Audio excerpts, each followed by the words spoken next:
between the Donbass and Crimea, you have government territory in Ukraine and the strategic port city of Mariupol, held by government forces, where we can now cross to France 24 senior correspondent Catherine Norris-Trent. What we have heard in the last hour, Catherine, from the Russian president sounds like he is well intent on marching on where you are.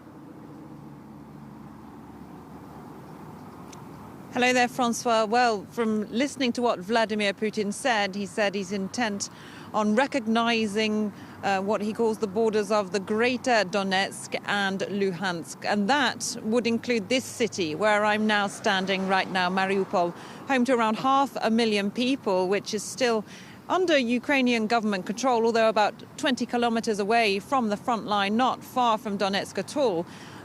But still in the wider Donetsk Oblast. So what Vladimir Putin said basically means he could very well be sending in Russian troops here. And tonight, in the center of Mariupol, there's been a demonstration of people draped in Ukrainian flags, very much alarmed by what Vladimir Putin has been saying. You know, throughout the day, I've been speaking to people in this city, and a lot of them have a weary sense of resistance, really, fatalism. They can see this approaching and they're waiting for it to happen, a lot of them. They've been listening to these reports with increasing alarm over the past few weeks of a potential Russian invasion, and now perhaps the reality is starting to sink in. You know, it is also divided here, though. I spoke to one woman who said that she would personally welcome the arrival of Russian peacekeepers, as she put it, in the area, saying that she hoped that that would bring stability and put an end to the shelling around the Donbass.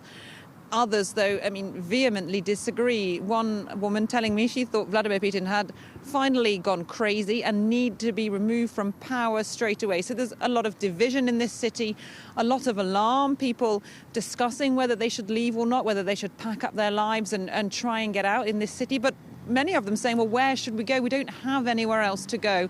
And they're waiting nervously now to see what the next hours and days will bring. Roll back the clock to 2014, 2015, and there was a fierce fight where you are in Mariupol to keep it out of the hands of the separatists. We heard several times during his remarks Vladimir Putin talking about it's best if Ukraine adopts neutrality, drops its NATO bid, that Kiev is armed to the teeth.